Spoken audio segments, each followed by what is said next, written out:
Mardi 26 mai 2026, Madame, Monsieur, bonjour, bienvenue dans ce journal. Le Premier ministre visite les futurs pôles judiciaires spécialisés avant leur inauguration. Le Premier ministre Alec Didier Fils-Aimé a effectué le 25 mai 2026 à Port-au-Prince une visite d'inspection des futurs locaux destinés aux pôles judiciaires spécialisés dont l'inauguration est prévue cette semaine. Accompagné du ministre de la Justice, Patrick Pellissier, et du doyen du tribunal de première instance de Port-au-Prince, Bernard Saint-Ville, le chef du gouvernement a souligné l'importance de ces structures dans la lutte contre les crimes liés aux gangs armés, aux infractions financières et aux fraudes électorales. Les autorités affirment vouloir renforcer l'appareil judiciaire afin de garantir les élections crédibles et limiter les filtrations de fonds illicites dans le processus électoral. Cette initiative intervient alors que la Fondation J'éclairé FJKL avait récemment appelé à une révision du décret encadrant ces pôles judiciaires spécialisés. Le docteur Bertrand Signal est le vice-président du conseil exécutif de l'OMS pour les Amériques.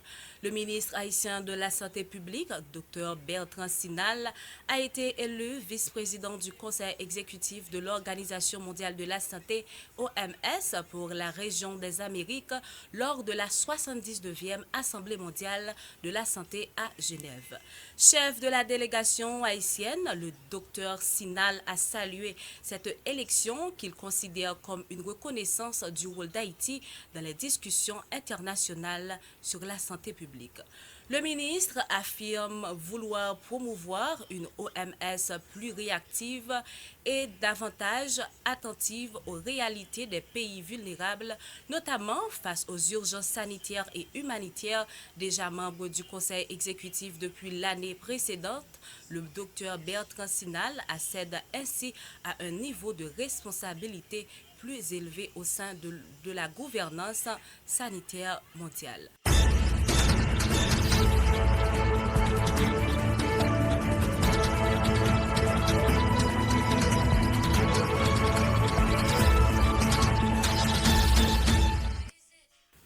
L'OAVCT inaugure une galerie en hommage à ses anciens directeurs généraux. L'Office d'assurance véhicule contre tierce, OAVCT, a inauguré le 25 mai 2026 à Port-au-Prince une galerie dédiée à ses anciens directeurs généraux.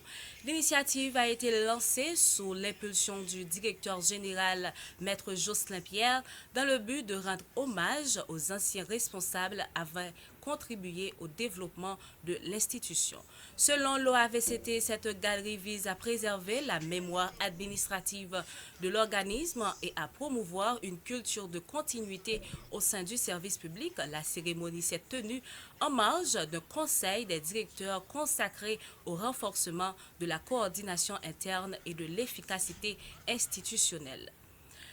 Autre dossier dans ce journal, les employés du CNE protestent contre des salaires impayés. Des employés du Centre national des équipements CNE ont organisé le 25 mai 2026 un rassemblement devant la primature à Carrefour-Musso pour dénoncer plusieurs revendications restées sans réponse.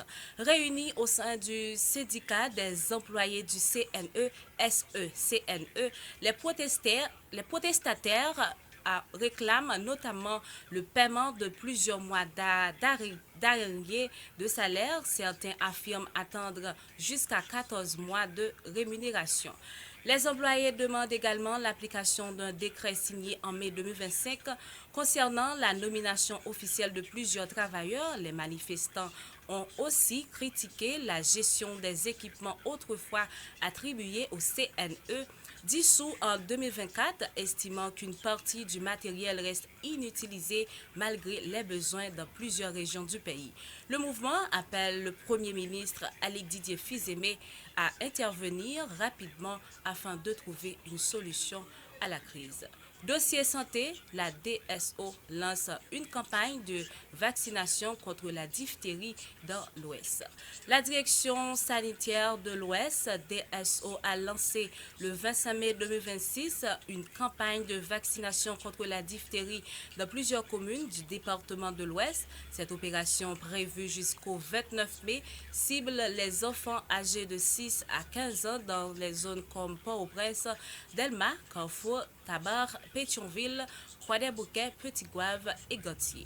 Les autorités sanitaires souhaitent renforcer l'immunité des enfants face à cette maladie bactérienne qui affecte principalement les voies respiratoires. Selon les chiffres communiqués, le département de l'Ouest compte actuellement 1398 cas suspects de diphtérie, 129 cas confirmés et 2 décès. La DSO appelle les parents à faire vacciner leurs enfants et à consulter rapidement un centre de santé en cas de symptômes. Haïti Justice, changement à la tête du parquet de Saint-Marc. Le ministère de la Justice et de la Sécurité publique, MJSP, a nommé Maître Renel Joseph au poste de commissaire du gouvernement par intérim près le tribunal de première instance de Saint-Marc. Dans une correspondance signée par le ministre de la Justice, Dr Patrick Pellissier, le nouveau responsable a été informé de sa désignation pour remplacer Maître Vincent François. Ce dernier a été transféré dans le Grand Nord du pays comme coordonnateur délégué. À la suite de cette décision, des protestataires ont fermé les portes du parquet de Saint-Marc afin de dénoncer le transfert de Maître Vincent François et réclamer son maintien à ce poste. Il est temps de clore ce journal. Merci Madame, Monsieur de l'avoir suivi. C'était avec vous, Français Jean, au micro de OTV pour la présentation des photos. On se reverra demain si Dieu veut à la même heure pour une autre édition de nouvelles. Au revoir et à bientôt.